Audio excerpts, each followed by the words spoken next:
My friend Dorothy, who imparted great wisdom to me over our time together, once informed me that as a person got to her age, and perhaps to my own age, she spent a lot of time thinking about the hereafter. When you walk into a room, you stop, you look around, and you say, now what did I come in here after? Tom and Ray Magliazzi, well known for years as the Car Talk guys on National Public Radio, once read a list of new words that should be added to the dictionary. One of the words was dyskinesia, going into a room and forgetting why you're there. Most of us have stories, putting the peanut butter in the freezer and the ice cream in the cupboard. Don't tell me you haven't done that.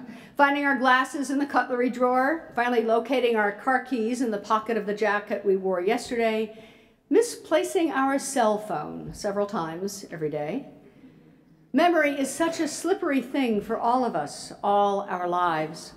My very smart son, when he was in elementary school, could never remember exactly what had happened to that jacket he was wearing in the morning when he left the house, which was nowhere to be found when he got home from school several hours later. We went through a lot of jackets. And remember memorizing for all those tests in school, the US presidents, the capitals of all the states. I had a 10th grade teacher who expected us to learn all the monarchs of England. Good luck with that. But we also know that memory is central to our human sense of identity. As philosopher John Locke speculated several centuries ago, we know who we are by what we remember. Just as René Descartes said that we know we exist because we can think about existing, I think, therefore I am, John Locke said we know who we are because we have our memories. I am me because I have memories about what I've done, who I've been, and I weave the fabric of myself from those memories as I shape my future. Remembering. To member is to join. We talk about becoming a member when we make ourselves part of something larger. Parts of our bodies are sometimes referred to as our members because each segment of us is essential to what makes us whole. In the same way, to remember is to reconnect with that which has been severed, to bring back a part of who and what we are.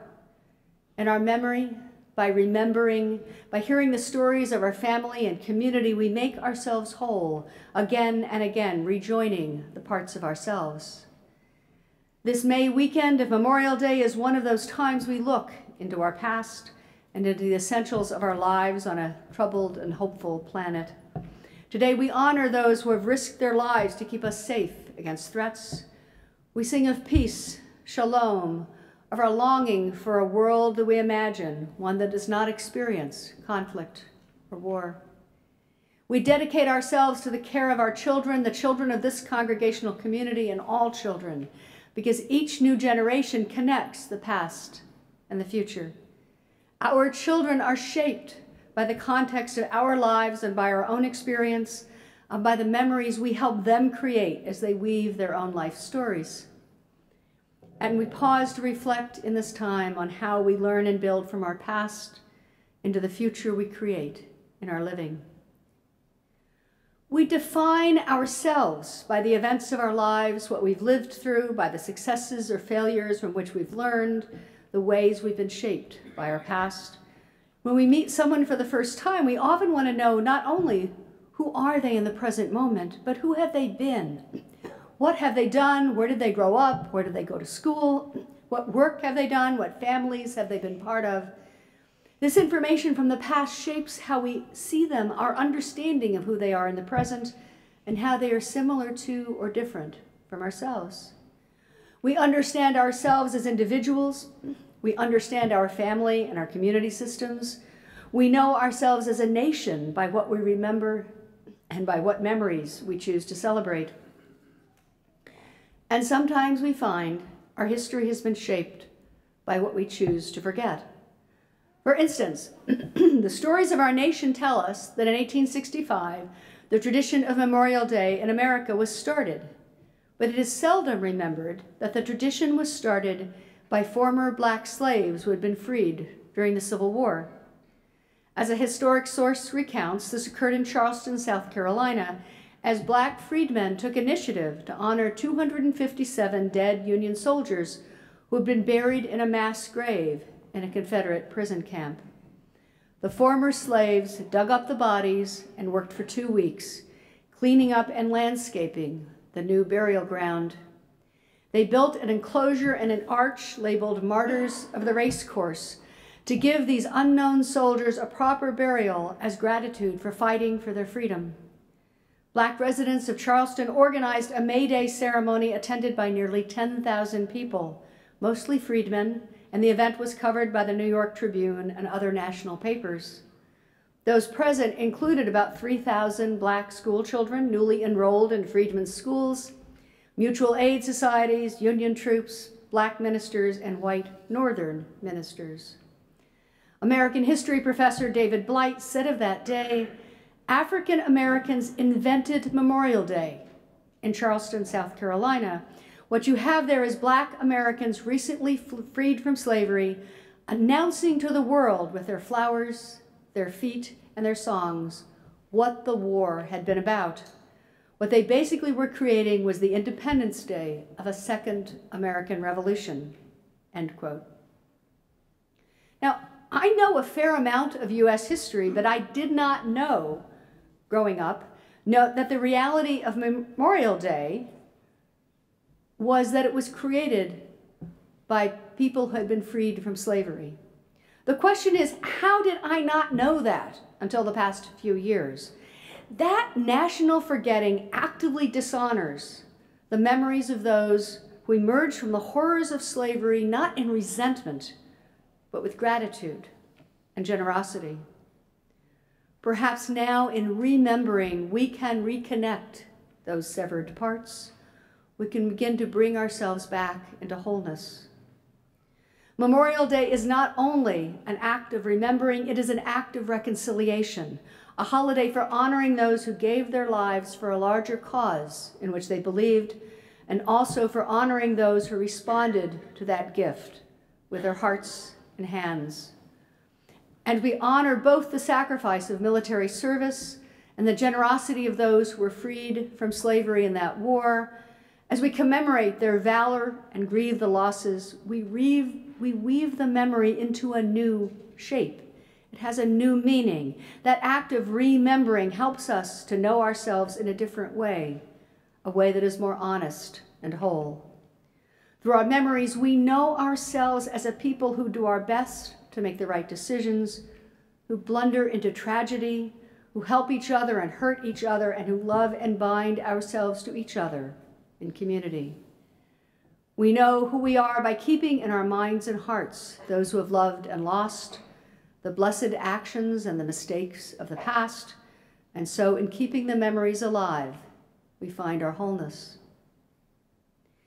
Theologian Charles Foster, in his book, Educating Congregations, has said, quote, "Memory links events across our history into a web of meanings that in turn embed us in their perception and their promise. Through memory, we live into and are shaped by those events that distinctively shape our life and mission." End quote. Our memory tells us who we are so we may create ourselves as we might become. At its best, memory, quote, fuels our efforts to live with hope into the future. It gives impetus to our creativity and transformation, to freedom and a new life. That is true for us each and all, both individually and for the communities in which we are embedded. Story is important to our memory. Families tell stories to pass the heritage along to the children, to remind themselves of how they are bound together, the meaning of their lives and who they are in the world. By our stories, we know ourselves. Passed down through the generations, our images of ourselves are woven from our stories, the fabric of our collective memory. A state or a nation has stories. Remembering, as we do on Memorial Day, is part of our story. The story of a nation in which we have known violence, the violence of injustice, as well as the violence of war, and in which we seek healing. Websites describing Memorial Day relaying a sort of sanitized history say the practice originated in the years following the Civil War. The account gives no credit to the extraordinary effort it took for Black freedmen, people who had little to share except the labor of their hands, labor which now belong to themselves for the first time in centuries to implement this loving act. The fact that we've largely failed to remember that Memorial Day celebration was originated by people of African descent, people who had been slaves prior to the war, is one more consequence of the continuing dominance of white supremacy in our society, and this helps us to know the work that remains for us to do, to create the world of justice and peace for which we yearn. We know ourselves as we tell our stories, and from them we weave our future. And when we forget, in the philosophy of John Locke, identity and selfhood consist entirely in continuity of memory. A person who remembers nothing of their past literally has no identity. A person who misremembers their past has an incomplete and flawed identity. That is the source of our fear of forgetting, not just that we'll miss an appointment or a deadline or that the ice cream will melt before we retrieve it from the cupboard, but most deeply that we will lose our identity, that our remembering will slip away, that we will forget the completeness of who we are. Forgetting pulls us loose from our foundations, eroding our identity. Sometimes perhaps it is far too easy to forget or revise the past, especially a past that is in some way uncomfortable, and to live in an imagined past or focus on the present moment, as though each succeeding moment were unique in itself, unanchored to what's gone before, with no continuity to the larger flow of historical events, of which we are only a small and transient part. This loosening of the bonds of memory can lead to a loss of perspective. We can be beguiled into thinking that we created ourselves, that what we do in the present moment is of ultimate worth and entirely of our own making, forgetting the giants on whose shoulders we rest, forgetting the real contributors and the difference it made. The identity of our human organizations is anchored by our historical record. In every human community, there is a need for answers to those questions about what we used to do and when. When, how, and why was this organization created? What have been the landmark moments in our history? Where did our traditions begin? Who have we been? Who are we now? When we lose parts of our corporate memory, our recollection of the shared history that links us to our faith traditions and the foundation of common experiences, we can lose the deeper meanings of who we are. This disconnection can happen at two levels. Personally, when we see ourselves as unique individuals existing outside any connection to community or the common heritage of a people, and this can lead to a sense of consumerism, in which we want to be made happy by the congregation rather than being challenged and transformed by it. We can also get disconnected congregationally when we see each faith community as an island, disconnected from any history but our own, isolated from other congregations and the community around us, from others that share our commitments and our struggles. Such isolation can cut us off from our roots and tear our identity from its meaning, from its link to something larger. When we forget those we are related to, those whom we love, those who have been our partners in the struggle, we also forget part of who we are. And when we forget who we are in grave danger of forgetting who we can be. We are a courageous people, a doubting, questioning, and challenging people. Sometimes we're an argumentative people. And for all that, we Unitarian Universalists are a loving people, gathering in and making space for faithful doubters and questioners of all stripes, working to create a more open and just society for all. When we remember who we have been, perhaps we may become more tolerant of each other, more accepting that not everything in this community will be exactly to our liking, but that we are better together than we are separately, better remembered than divided. As we engage with the completeness of our memory, we reclaim our precious historical heritage. We remember to appreciate all the ways we're different from each other. We honor our heritage and we know ourselves as a people of a vibrant and loving faith. And in that remembering, we create who we might be. We build on our past as we shape our vision for the future. We move forward together in confidence, becoming always more truly ourselves in community. As as we become ever more truly an active presence together in a troubled world, we may create a world that knows itself for what it has been, what it is, and what it can be. And that gives us one more reason to rejoice together as we join the harmony of our different voices to create beauty, peace, and justice in the world. I invite us now to rise in body or spirit to join in our closing hymn, number 1017 in your teal hymnal, Building a New Way.